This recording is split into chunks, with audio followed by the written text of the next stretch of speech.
Two boys, both born in Mississippi, both black, both poor, both headed to the same city, the same South Side, the same streets, on a collision course that would divide Chicago for the next half century.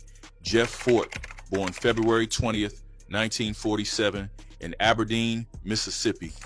Larry Hoover, born November 30th, 1950, in Jackson, Mississippi.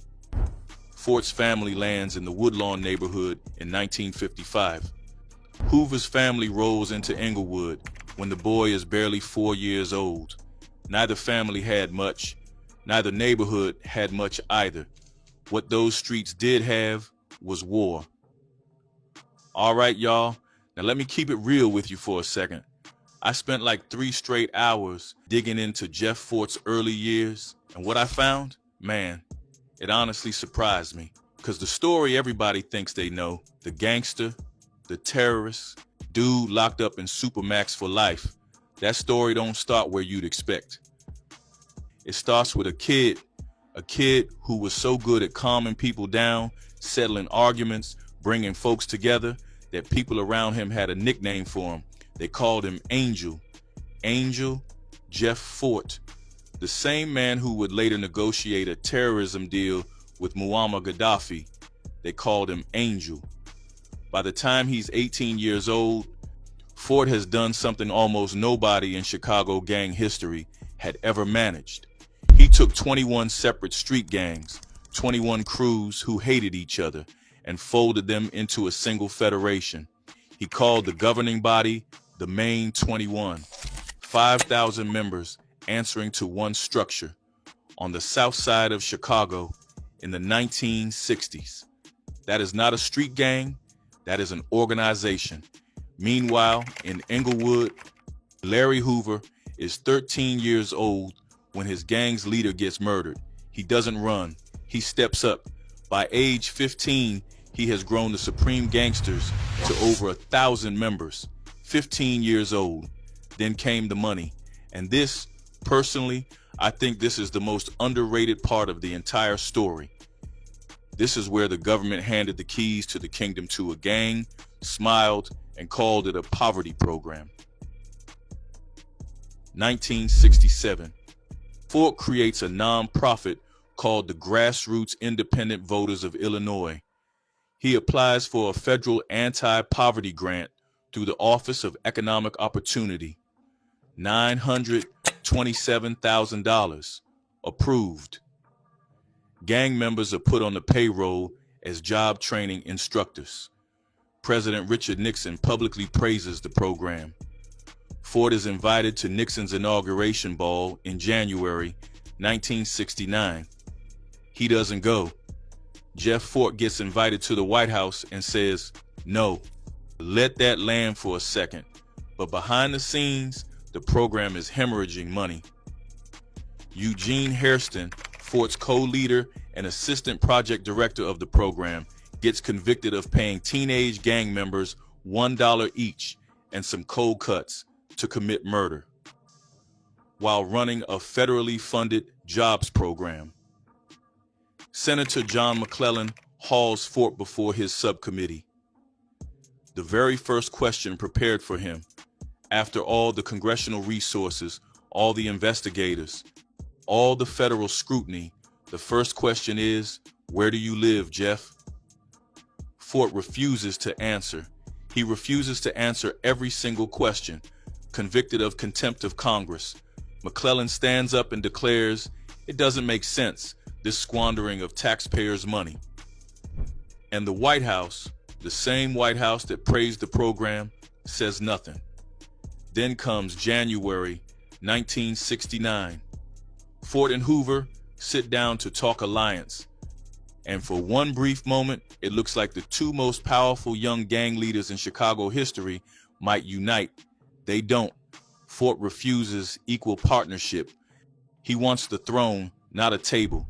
A shooting breaks out near Hoover's home. By June 1969, it's over. Two kings, same city, same streets, irreconcilable. The war begins. When the alliance with Fort collapsed in June 1969, Hoover didn't grieve it. he pivoted. That same month, he sits down with David Barksdale, King David, leader of the Black Disciples. They meet at St. Stephen's Parish House, 6455 South Peoria, Englewood, a church. And out of that church meeting comes the largest gang merger in Chicago history. Barksdale's 10,000 Black Disciples, Hoover's 5,000 Supreme Gangsters. Together, the Black Gangster Disciple Nation. Barksdale takes the title King, Hoover takes Chairman. Then comes June 7th, 1970. Barksdale and Hoover are at a bar on West 69th Street in Englewood. A fragile truce is technically in effect between the Disciples and Fort's Black P. Stones. Technically, a P. Stone, known on the street as Suitcase Charlie, is also there that night. According to some accounts, he drops an M14 rifle and it fires on impact. Other sources call it a deliberate hit. Either way, the bullet tears into Barksdale's side and lodges near his kidneys. Hoover gets him into the car, drives hard to St. Bernard's Hospital, and stays with him. Doctors say Hoover saved his life, but the kidney damage is permanent, and a clock starts ticking on King David that nobody can stop. 1973. Hoover is 22 years old, and a drug dealer named William Young goes missing. Young, 19 years old, known on the street as Pookie, is accused of stealing from the gangster Disciples. On February 26th, Hoover orders Young's killing. Pookie Young is murdered. He was 19, a teenager. That detail tends to get buried under the scale of everything that follows. But William Young had a name, and he was somebody's son. September 21st, 1973. Hoover is arrested, convicted, sentenced to 150 to 200 years. Stateville Correctional Center. Prison doesn't stop Larry Hoover, it elevates him. By 1978, he effectively runs Stateville, not metaphorically, literally. He later tells people he found his blueprint reading a biography of Mayor Richard J. Daley. It showed you can make a transition from a street gang to a socially acceptable gang. The man is serving 150 years and taking notes on municipal governance. September 2nd, 1974. David Barksdale dies. Kidney failure. 4 years after that night on West 69th Street. He is 27 years old. Hoover, already locked in Stateville, inherits the throne of the entire Black Gangster Disciple Nation, King from a prison cell.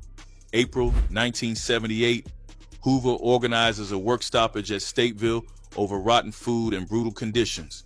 He gets rival gang leaders inside the prison to stand with him, then pitches something nobody had ever attempted, a formal two-coalition system. Every gang in Chicago aligned under one of two flags. November 11th, 1978, Folk Nation is born inside Stateville. Gangster Disciples, Black Disciples, Simon City Royals, 2-6, Spanish Cobras, Maniac Latin Disciples, Imperial Gangsters. The name Folks comes from the Simon City Royals, a white gang, which tells you everything about how wide Hoover was casting his net. Six-pointed Star of David, the pitchfork, the number 6. Fort watches from the outside, and in 1981, he answers. People Nation, El Rukins, Vice Lords, Latin Kings, Mickey Cobras, Four Corner Hustlers, 5-point Star, Crescent Moon, the number 5, mirror opposites, surgically designed to counter everything Hoover built. By the late 1980s, the two coalitions claim over 100,000 active members. Chicago doesn't have a gang problem anymore. It has two nations. The FBI recordings would come later, but when they did, they caught Hoover talking about the first time he ever saw Jeff Fort walk into a room. His exact words, "You could hear a pin drop when he was walking in. I told myself I could have a mob like that." Rivals, architects, both of them building toward the same cliff. All right, real quick before we jump back in, I just want to say thank you. In the last video, I told you about my second channel, The Escape Code, and because of you guys, it already passed 100 subscribers. Seriously, that means a lot to me. I appreciate every single one of you who went over there and supported it. If you haven't checked it out yet, The Escape Code is where I cover the craziest real-life prison escape stories ever recorded. I dropped the link in the comments, and it should be on the screen right now. If you've been enjoying these crime documentaries, go hit subscribe over there and help me push it to the first 1,000 subscribers. That would honestly mean a lot. All right, now let's get back to the story. By the mid-1980s, the map of Chicago's South Side has been redrawn, not by city planners, not by politicians, by two men, one in a converted theater fortress, one in a minimum security prison that looks like a community college. Every corner, every alley, every floor of every public housing tower, 5 or 6 people or folks. There is no neutral ground. 100,000 people at minimum living under flags drawn by Ford and Hoover, and neither king is free. That detail is worth sitting with. The two most powerful men on Chicago's South Side are both behind bars, and it doesn't matter. Let's start with Hoover. Because when the FBI finally got eyes inside Vienna Correctional Center, what they found was wild.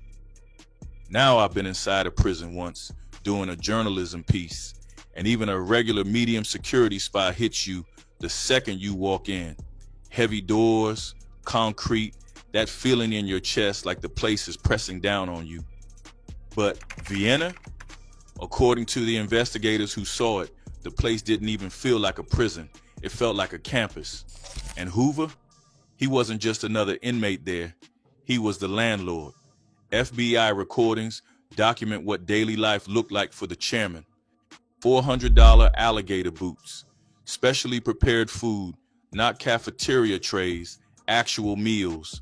Bodyguards who held keys to every internal door in the facility except the one leading outside. The man is serving 150 years, and he is eating better than most of the correctional staff. His drug operation is generating $100 million a year in Illinois alone. $100 million from a prison cell, while Hoover is running a corporation. Fort is building towards something that has no precedent in American gang history, something that will permanently change how law enforcement categorizes street gangs, something that even now most people don't fully understand. Fort hears that Louis Farrakhan received $5 million from Libyan leader Muammar Gaddafi. The money had been a loan, a political gesture from one ideological ally to another. And Jeff Fort was sitting on his throne at 3947 South Drexel Boulevard, a converted theater his people called the Fort, decides he wants in. He doesn't ask for a loan, he offers services. March 11, 1986, El Rucan members board a flight to Libya. They sit down with Libyan intelligence. The offer on the table: El Rucan will carry out terrorist attacks inside the United States in exchange for $2.5 million per year. Bombings, assassinations, domestic terror for hire from a Chicago street gang on behalf of a foreign government. The FBI is already watching. July 31st, 1986, undercover agents run a sting operation. El Rucan members purchase a military-grade rocket launcher for $1,800. Proof of capability, proof of intent. The FBI moves. Raids hit 3947 South Drexel. Inside the fort, 33 firearms, 3 hand grenades, enough evidence to end Jeff Fort's life as a free man permanently. 1987. Fort is convicted of terrorism conspiracy. 80 years. He becomes the first American ever convicted of plotting terrorism for a foreign government. Added to his existing 13-year drug trafficking sentence and a 1988 murder conviction carrying 75 years, Jeff Fort now faces 168 years in federal prison. 168 years for a man who was once invited to the presidential inauguration. There is something almost Shakespearean about it. The fall so steep, so total, so specific. He didn't get brought down by a rival. He got brought down by envy, by hearing that Farrakhan got $5 million from Gaddafi and deciding he deserved the same. That particular detail, I personally think it's one of the most psychologically revealing moments in this entire story. The most dangerous man on the south side of Chicago, taken out not by bullets, but by jealousy. Fort disappears into federal maximum security custody. 8 years later, when ADX Florence opens in 1995, the Alcatraz of the Rockies, he is among its first transfers. And Hoover, still at Vienna, still in his alligator boots, still running everything, watches it happen. The tapes would later catch him talking about Fort with something that sounds almost like reverence, about seeing him walk into a room in the 60s, about the silence that followed him everywhere. Two kings, one just fell, the other one moves like nobody can touch him. Fort is gone, buried in federal concrete, and Hoover, watching from Vienna, decides to try something nobody has ever attempted. He is going to rebrand a $100 million drug empire as a civil rights movement. And for a moment, it almost works. But first, the empire fractures from within. 1989. Hoover starts pulling the gangster disciples away from the broader folk nation, consolidating power, cutting off the branch to feed the trunk. The black disciples feel it immediately. 2 decades of shared identity, shared symbols, shared blood, and Hoover is done sharing. By 1991, black disciple leader Mickey Bull Johnson is dead, killed in a GD-linked shooting. By 1993, the black gangster disciple nation, the alliance born in that Englewood church, cemented the night Hoover carried Barksdale bleeding to St. Bernard's Hospital, is finished. Gangster disciples and black disciples are now enemies. Hoover dismantled his own coalition, chasing soul control. The king ate his own kingdom, but the public never sees any of that. What the public sees is the rebranding. Hoover renames the gangster disciples. They are now growth and development. He builds businesses, Ghetto Prisoner Clothing, Incorporated, a music promotion company. Then he creates 21st Century VOTE, Voices of Total Empowerment, a political action committee. On paper, on the street, the internal code is still the duck. Nothing will hurt the duck but his bill.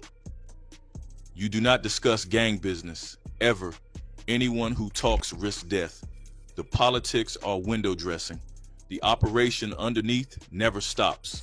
May 1993, 5,000 people march on Chicago City Hall over healthcare cuts, organized by 21st Century Vote. It looks like a community movement. It is a community movement funded entirely by cocaine.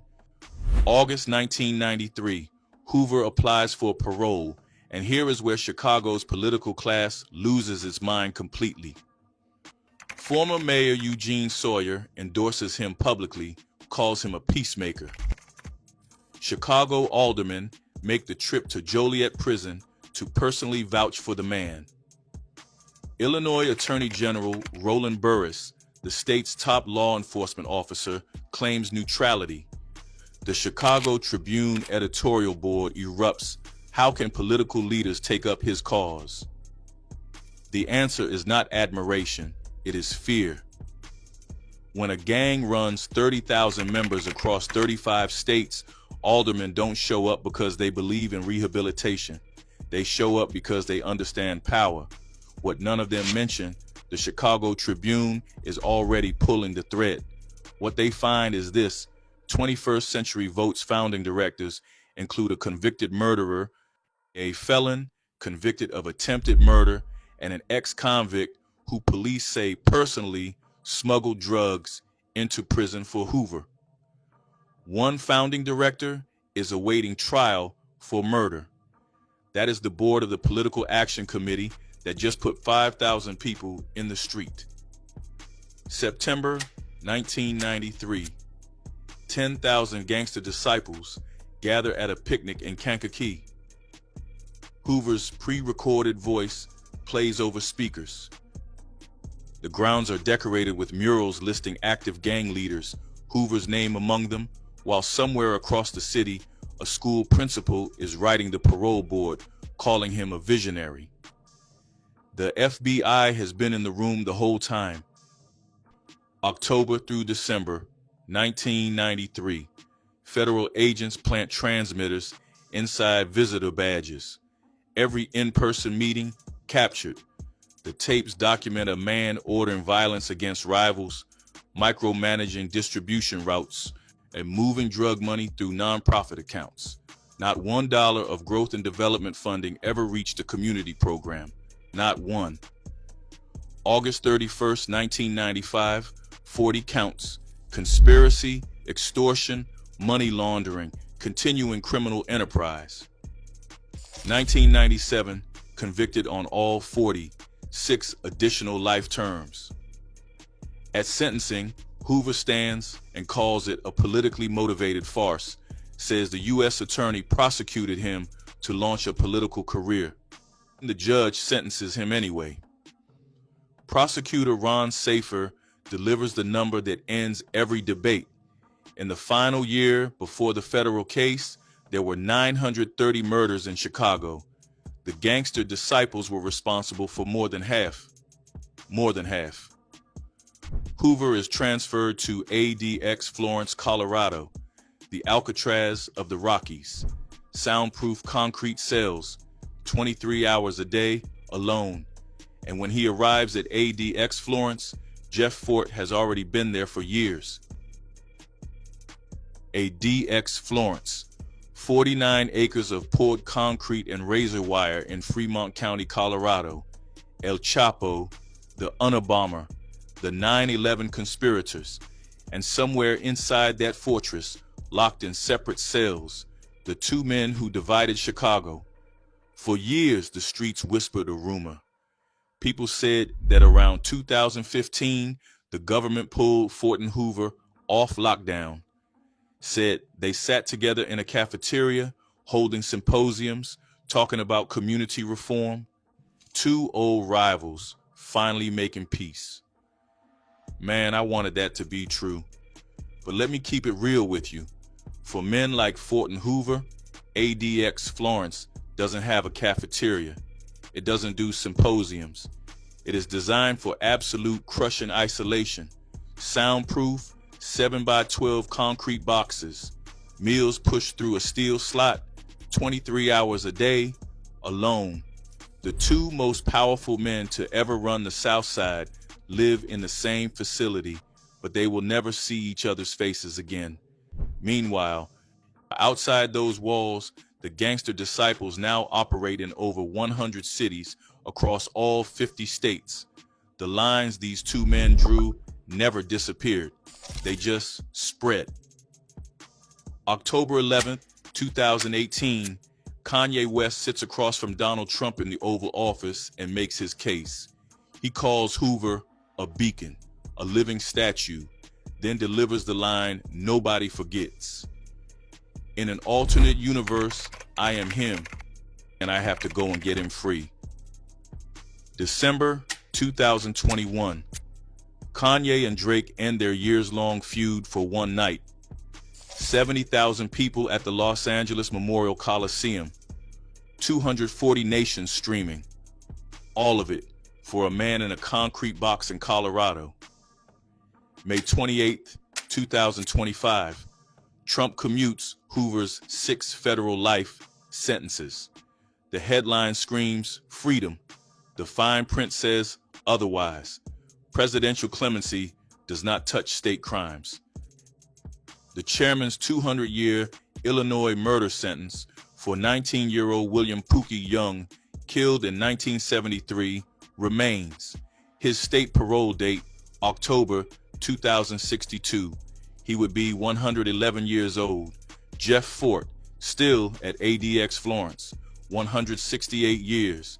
Compassionate release denied. He will likely die there. Larry Hoover Jr. said it plainly. They want to give him a legacy of Al Capone when I think his legacy was going to be like a Malcolm X. Two boys from Mississippi, both still inside. The city they divided, still divided. The war never ended. It just ran out of kings.